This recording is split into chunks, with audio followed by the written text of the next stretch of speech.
Le même jour à 17 h, on commence ce magazine à Isola le matin du 14 juillet pour la cérémonie de la fête nationale. Les élus et les pompiers sont là, les anciens combattants aussi, on peut commencer.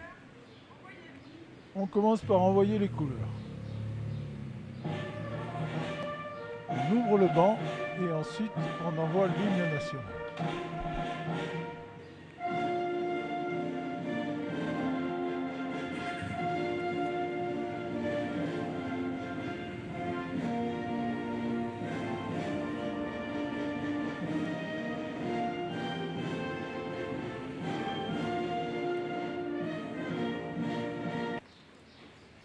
La gerbe de la commune déposée par les adjoints.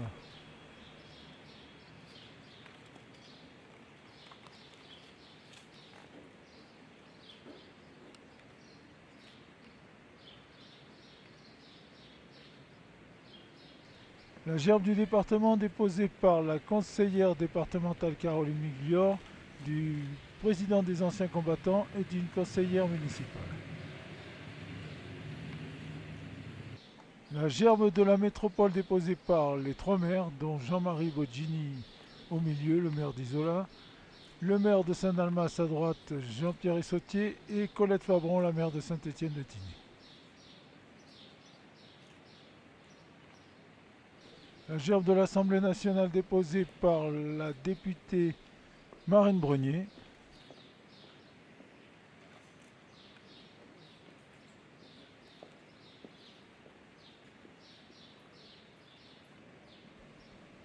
Le salut aux morts et ensuite l'hymne national.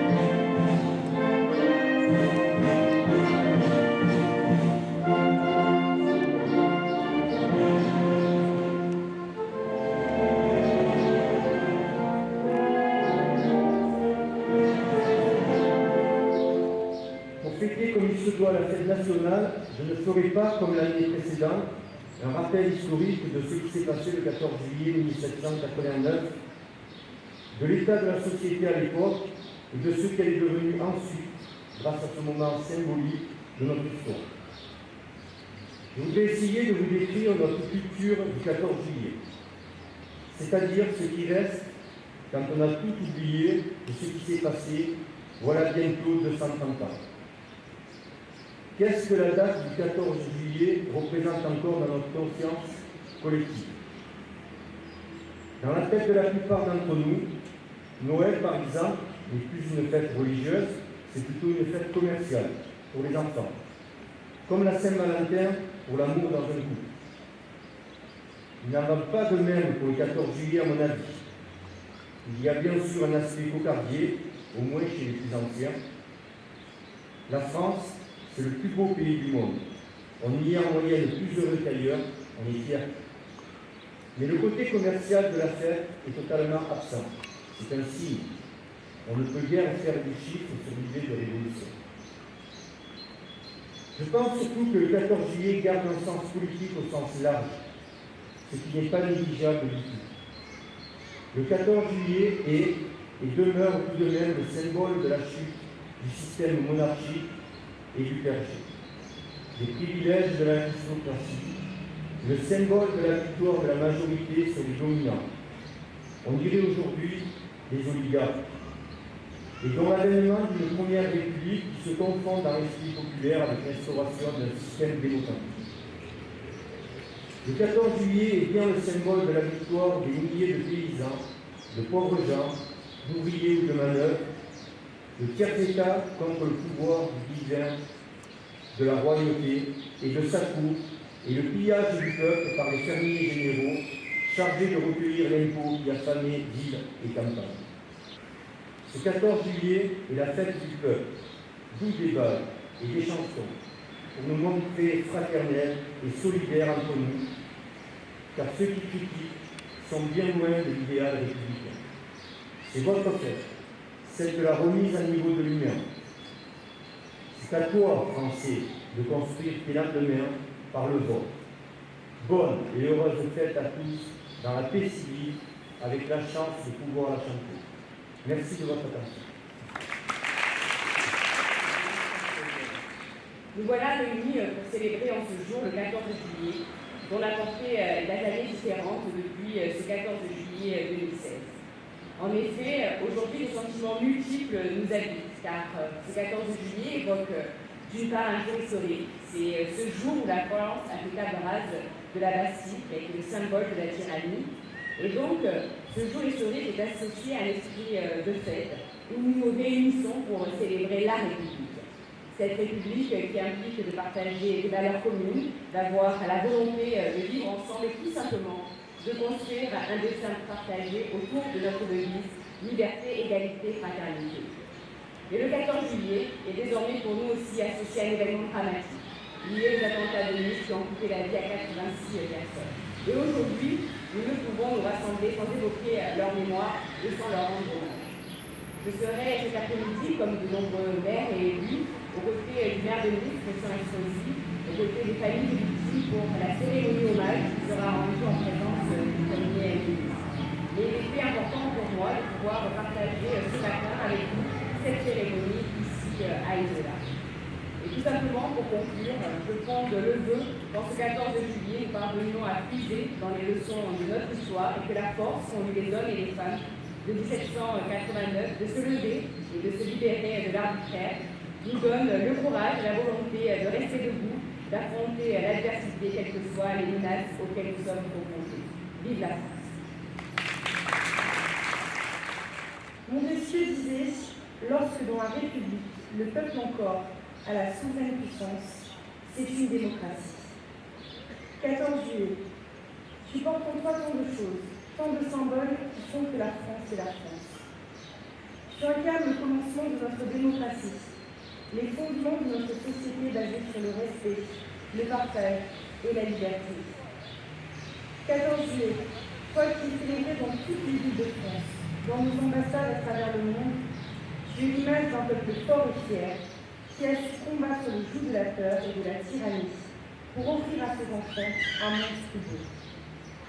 14 juillet, nous vous célébrons aujourd'hui la montagne, mais le cœur plein d'espoir. Tu as beaucoup fait pour la France et ses enfants, je demande de continuer à les protéger.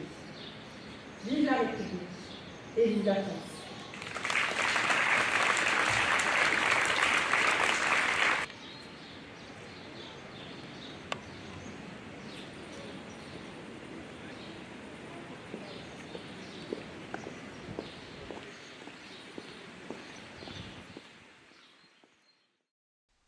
Vers 19 h sur la même place, une soirée Pambagna a été organisée juste avant le bal des pompiers.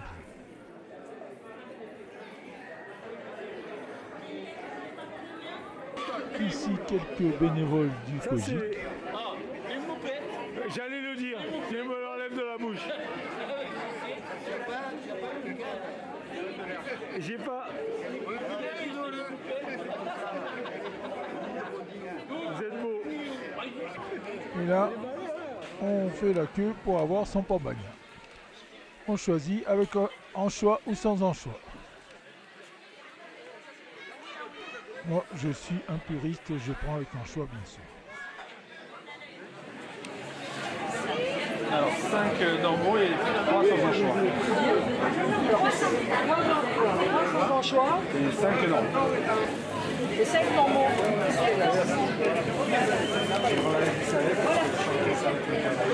Deux Pambagna. Avec un choix. La place qui va se remplir. Allons poser quelques questions à Claude Laurenti, le président du COGIC, organisateur de cette soirée. Monsieur le président du COGIC, alors cette soirée Pambagna, ça se passe comment? Eh bien, ça se passe à merveille. Là, il y a plus de 400 Pambagna de fait ce soir. Et je pense que là, on est à peu près dans les 250-300 personnes. Donc ça devrait se passer pile poil. On devrait avoir assez de Pambagna cette année. Et une chose qui est très sympa, c'est que je veux remercier tous les gens qui ont participé à la fête. Deuxièmement, depuis qu'on fait ça avec les pompiers, nous, ça nous apporte du monde. Et aux pompiers, pareil. C'est un truc qu'on a fait avec les pompiers, avec l'amicale des pompiers, qui est très bien. Et il y a une chose qui est certaine, c'est que Madame Ovaro ainsi que les personnes qui se sont mis là hier à couper tous les légumes à la main, ça c'est des personnes qu'on peut remercier. Parce qu'il ne faut pas oublier que c'était, comme s'appelle, M. Agnelli qui avait lancé la fête du Pambagna. Et Madame Ovaro tient à cœur de nous aider chaque année. Et ça, je la remercie du fond du cœur. Alors, est-ce que tu peux me donner la recette du Pambagna? Alors, déjà, il faut du pain, du bon pain. Ouais. Alors, le pain, nous, on a un boulanger à Isola qui est fabuleux pour ça, qui a été primé à Nice pour son pain, médaille de bronze. Et alors, nous, Pambagna, c'est un peu de salade verte, très peu, des tomates, les oignons, les radis, le thon, les œufs. Ah, le poivron vert, j'avais oublié. Le poivron vert, c'est vrai qu'il y a le poivron vert. Les œufs, les olives, les anchois et une super vinaigrette. Voilà, un Pambagna, c'est ça. Pambagna. Bien baigné. Il faut qu'il soit vraiment très mouillé. Et rien que pour 400 Pambagna, pour vous dire, on a passé en tout 25 litres d'huile d'olive et 10 litres de vinaigre. Ça vous donne une idée. Bon, et l'année dernière, c'était pas pendant le 14 juillet, c'était plus tard. Ça a été plus tard parce que le 14 juillet, comme c'était tombé, je crois, en semaine. Et que le 14 juillet, d'habitude, le 13 juillet, il y a les pompiers de Saint-Étienne qui font le bal. Donc on ne pouvait pas faire ça le 14. Et on a dit avec les pompiers, on s'était mis d'accord pour faire ça le samedi soir. Voilà pourquoi c'était tombé plus tard. Mais si l'année prochaine ça tombe pareil, on fait pareil. Hein. Moi je suis preneur. Hein. Voilà. Je te remercie. De rien.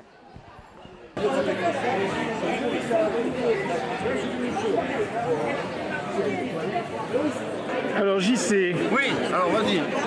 comment ça se passe cette fête du Pambagna? Ça se passe bien. Je suis content, il y a beaucoup de monde qui sont venus au Pambagna. Les copains du comité, David, des anciens du village, c'est bien. Ouais, il y a beaucoup de monde. Son épouse, c'est la fille de Maxime Agnelli. Ouais. Et maintenant, voilà ce qu'ils vont nous faire. Isola, bière. C'est eux qui vont nous faire la bière. C'est pour ça qu'on a mis les verres. Ouais. Alors, si tu veux savoir quelque chose, tu demandes au monsieur. Ah bah oui, on va lui poser la question. Et ben voilà, Alors dis-moi tout. et ben on va s'installer au four de Pépé Pierre et puis on va commencer à faire des recettes à base de bière de châtaigne, Ouais. et puis une blonde, rousse, brune, enfin on va faire des recettes. Et l'idée c'est de travailler là-dessus et d'ouvrir la brasserie artisanale à Isola. Donc vous allez faire de la bière isolienne, On va faire de la bière isolienne. c'est ça? Exactement. Avec l'eau de source De la Gouert. de la Gouert. Bravo. Ben, on va venir dès que vous commencez, prévenez-moi, on vient On va s'y d'avoir mettre ça. très bientôt. On s'installe. Voilà, c'est ça. Et c'est ça. Super, merci. C'est bon? On va pas parler Tu connaissais? Non, c'est le premier. Fais un vœu alors. C'était à Isola.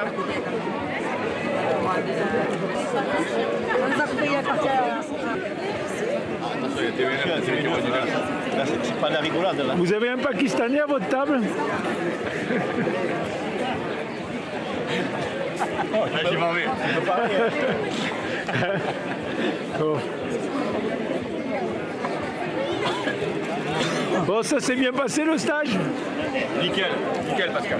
Bon. Un petit peu plus tard, il y a eu donc le bal des pompiers à Isola Village. Et nous sommes remontés à la station d'Isola 2000 pour assister au bal et au feu d'artifice un petit peu plus tard. On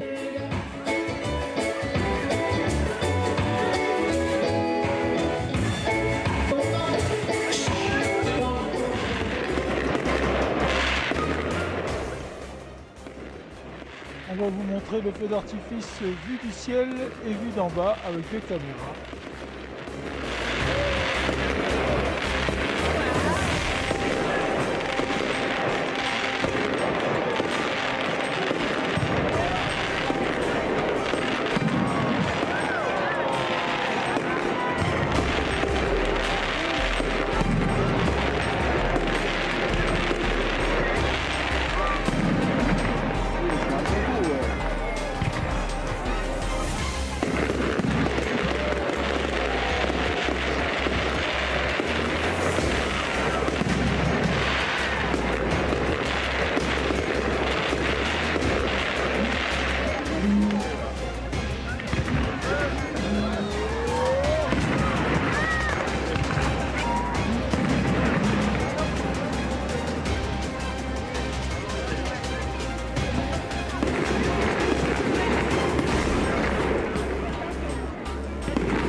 Très joli feu d'artifice dont on vous a montré quand même une bonne partie. Le lendemain, c'était le pot d'accueil organisé par l'Office du tourisme sur le front de neige que l'été on pourrait appeler le front de verdure. À cette occasion, Momo l'animateur présente les activités et les randonnées qui ne manquent pas tout autour de la station.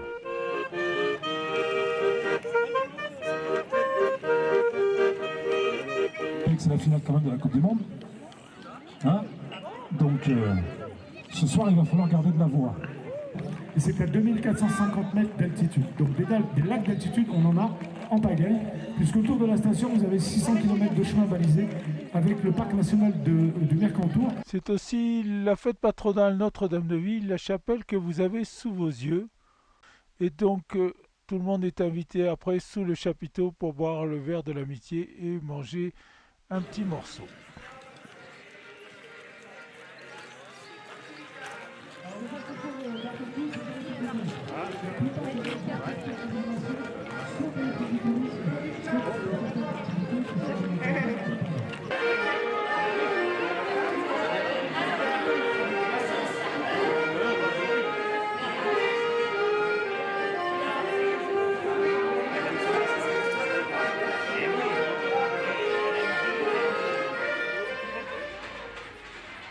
Le même jour, à 17h, il ne vous a pas échappé que c'était la finale de la Coupe du Monde.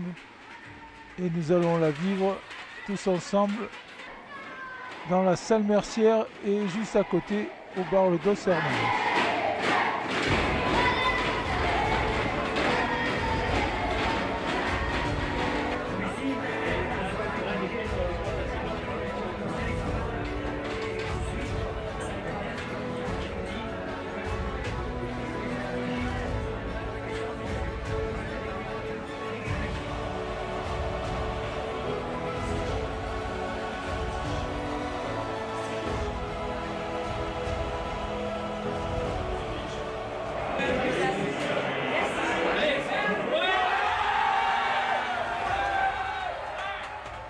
Ça, c'est le premier but.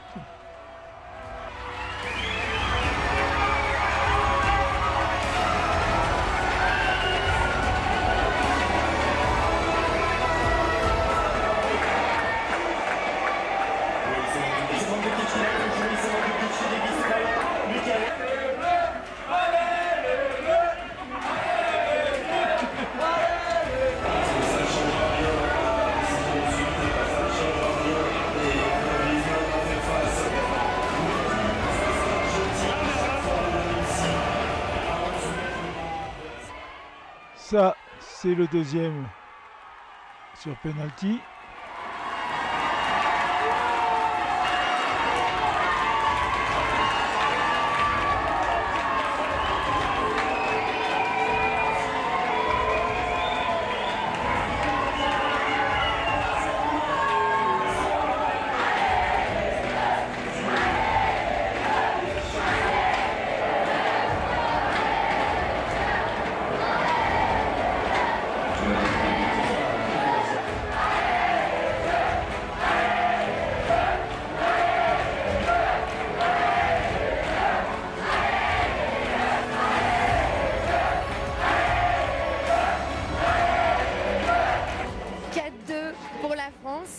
Le suspense à Isola 2000 est à son comble. Il nous reste 10 minutes avant la fin du match.